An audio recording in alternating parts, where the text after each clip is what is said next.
Makna di sini dia sebut bila yazhara zina ni, keadaan kekeluargaan itu jadi roboh. Itu dia. Hubungan masyarakat ni jadi bercelaru. Dia jadi bercelaru. Hak bercelaru lagu ni nak buat pasukan bola boleh sebab Brazil tu. Tak tahu mokpok juga tu. Hebatlah. Tapi nak untuk kemanusiaan, untuk fikir untuk manusia, menyelamatkan manusia dunia akhirat, jangan diharap. Untuk buat pasukan bola boleh. Lagu tu lah. Untuk dunia semata-mata. Apa akan jadi kalau perzinaan ini berleluasa? Dia jadi keturunan ni jadi tidak menentu, tak tahulah, tak tahu.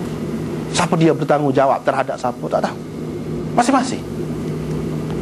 Itu ya Islam marah sangat tu. Ya larang sangat tu. Apa sebab? Sebab dia keluarga ni, apabila keluarga roboh, keturunan ini tidak diketahui, ini salah satu punca kehancuran dunia juga. Masyarakat itu jadi tak ada hormat menghormati, tak ada. Takut ke, segan ke, tak ada. Dah kalau setara mak pun, kan dalam agama ni dia ajar anak saudara, adik-beradik, dia ajar tu, hormat, sayang. Maka dia ada lain tu. Dia walaupun perempuan tapi lain. Itu dia ajar. Baru layak dengan manusia. Kalau tidak jadi lembu lah. Jadi lembu, jadi binatang. Barulah layak dengan manusia. Dia ada beza. Tidak kata perempuan dia sama. Hak ni dia tidak terlintas pun dari segi seks, dari segi nafsu, tak ada. Dia terlintas pun dia kata salah. Dia kutuk diri dia sendiri. Tapi ada dah tempat kita ni pun. Cuma tidak berleluasa. Di tempat kita ni ada dah. Malangnya orang tu dia cerita sendiri. Dia cerita sendiri. Dia, bini dia dan mak tua dia, dia suka duduk kan? Bayangkan. Sudah ada dalam masyarakat kita ni. Masyarakat kita, bukan Kelantan ni pun ada. Jadi, tapi tidak berleluasa. Benda tu dia pun menyesal juga. Dia pun menyesal. Dia nak bertaubat lagu mana? Dia tidak berleluasa. Dan dia pun berasa bersalah. Bagaimana kalau semua berasa tidak bersalah? Tak apa berlaku. Supaya tak dahsyat. Dan fitnah. Dalam hadis yang lain disebut fitnah. Bila fitnah ni berlaku perang, kucak-kacir lah. Itu puncanya fitnah. Bila banyak fitnah, banyaklah pembunuhan. Al-harj. Nabi SAW kata pembunuhan banyak berlaku. Ini semua punca hancur dunia. Hancur dunia. Hancur keluarga, hancur masyarakat. Kiamat kecil akan berlaku mula-mula. Mesti dah tu. Sebelum kiamat besar. Dan kiamat besar pun tidak lama lah. Dan ini semua puncanya kenapa? Semua ni banyak fitnah, berlaku zina berleluasa, minum arak ke ni, sebab tidak mengajar. Itu Imam Bukhari nak. Sebab itu kita kena bertanggungjawab, kena mengajar, mengaji, luaskan ilmu Islam ini, baru tidak berlaku benda ni. Kalau tidak, jangan diharap hak mengaji benda lain, hak alim benda lain, saintis kau gapo kau. Dia memang dia jagalah hak bukit tu, hak ikan paus tu dia jagalah hak tu. Gomoh lah tu. Tapi berzina dia tidak berzina. Dia tak reti benda tu. Apa kita nak lagu mana? Tidak seimbang jadi manusia. Orang lain dia sanggup bunuh, sanggup. Binatang hak dalam hutan tu dia ambil pergi. Kucing tu dia bagi makanan hak paling baik. Dakak. Orang dia sepak. Tengok jadi tidak seimbang. Dia tidak ngaji universiti kau. Ngaji universiti belakang tu. Ngaji universiti belakang. Kalau di negeri-negeri barat, ngaji universiti belakang. Bukan sekolah Melayu, sekolah apa ni rendah saja. Ramai ngaji universiti, peratus dia tu. Kalau kita tengok, jauh lah nak banding dengan kita ni, dunia ketiga. Jauh lah. Ini mesti berlaku. Tapi berlaku benda ni di kalangan mereka lah. Dengan sebab itu, ilmu agama ni kena sebar, kena mengajar. Itu maksud Imam Bukhari. Seterusnya kita pergi kepada hadis yang kedua. Waktu juga Anas kata, aku pasti akan ceritakan satu hadis kepada kamu, yang mana tidak ada sesiapa pun selepas aku yang akan ceritakan hadis ini. Aku telah mendengar Rasulullah sallallahu alaihi wasallam bersabda, di antara alamat kiamat, ilmu itu akan berkurang, kejahilan akan berleluasa, zina akan meluas, orang perempuan ramai dan orang lelaki jadi sedikit, sehingga 50 orang perempuan dikontrol, dijaga, dikawal oleh seorang lelaki sahaja. Itu akhir zaman. Ini hadis lebih kurang tadi juga, cuma ada perbezaan sikit di akhir dia tu. Dan di awal dia Anas kata, aku mesti nak cerita hadis ni. Sebelum pada ni dia tak cerita ke? Dia cerita dah. Cuma dia cerita kepada ketika ni, dia kata tak ada dah orang lain akan dapat cerita kepada kamu supaya aku cerita ni. Aku kata aku dengar Nabi SAW. Orang lain tak akan ada dah yang akan kata aku dengar Nabi SAW. Sebab apa? Sebab dialah sahabat yang terakhir sekali di Basrah. Ni dia kecek ni di Basrah. Di Basrah tak ada dah pada ketika tu sahabat lain. Kalau ada apa, orang royak, sahabat ni royak. Dia kata Nabi SAW royak. Dia kata dia dengar Nabi SAW. Maknanya dengan ada orang tengok. Ni aku nak royak ni tak ada orang tengok. Aku sendiri dengar. Hak boleh royak lagu ni tak ada orang lain selepas aku. Di sinilah maksudnya. Sebab akulah sahabat yang terakhir. Pada tahun 93 Anas wafat. Sahabat yang terakhir mati di Basrah. Sahabat yang terakhir. Tetapi sahabat keseluruhan semua sekali, hak terakhir mati iaitu Abu Tufail. Abu Tufail. Hak tu hak terakhir sekali. Dia mati pada tahun 110 Hijrah. Hak tu terakhir sekali. Tapi dia mati di Mekah. Hak Anas kata ni tak ada orang lain yang akan cerita ni, maksudnya di Basrah. Ataupun boleh jadi Abu Tufail itu dia tidak ada hadis ni, dia ada hadis lain. Hak ni dia tidak dengar secara langsung daripada Nabi SAW. Anas dengar secara langsung, maknanya lebih dia lagi. Dengan sebab itu, hak dia dengar secara langsung daripada Nabi SAW ni, kena perhati molek lah, kena ambil dengan dia. Maknanya Anas ini dia mengajar.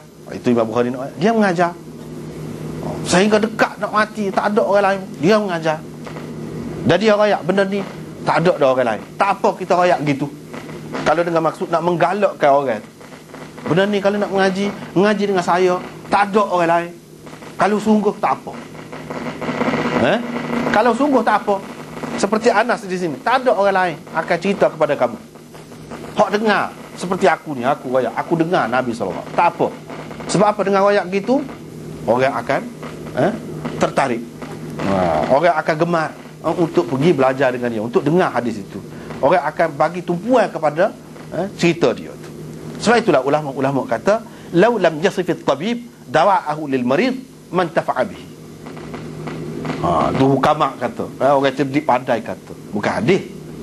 Tapi orang cerdik pandai pun seperti Rabi'ah tadilah, hak dia kata tu pun benar. Dia kata kalaulah doktor tak cerita khasiat ubat dia, mana orang sakit nak tahu, nak ambil manfaat. Begitulah juga orang alim tu pun dia kena royak. Kalau dia tidak royak, masyarakat ni dia kena faham, dia kena tahu. Orang hak pandai benda ni orangnya. Ada kalanya dia malu nak royak, dia takut besar ke diri. Tapi sama-sama kita kena faham. Biar kita reti beza. Jangan tak reti beza. Jangan tak reti beza. Tak reti beza tu sebab tak mengaji langsung lah. Kalau mengaji sikit sebanyak, dia akan tahu orang ni lebih bak goni, orang ni lebih bak goni. Kalau nak mengaji goni, kita kena pergi dengan dia misalnya. Dia tahu. Kena gitu. Sehingga kalau siapa satu peringkat orang tak erti, kita boleh royak. Tidak salah kalau betul. Hak tak lehnya kalau tak betul. Kalau menipu tak leh. Kalau betul, supaya Anas sendiri royak, aku pasti akan royak kepada kamu. Hak orang lain tak akan ada boleh royak kepada kamu. Hak dia royak tu betul dan memang berguna. Di antara alamat kiamat, kata, ilmunya ni jadi sikit. Dia sikit dulu, bukan akak selalu. Sikit dulu, dia kau sikit. Sampai satu peringkat kan dalam hadis sebut, iaitu ilmu ni dia akak tu. Buka Quran tak ada, kosong Quran. Dia akan sampai masa tu. Tu dekat kiamat benar. Sebelum pada tu ada lagi. Ulama pun ada lagi. Ulama kau kurang, ilmu kau kurang, orang kau tak cara. Alhamdulillah pada masa kita ni tidak nampak gitu. Nampak orang kau sungguh. Nampak orang kau sungguh, mudah-mudahan tidak sampai masa dia lagi. Tak tahu, tapi akan ada. Akan ada. Sampai satu peringkat dia angkat ilmu.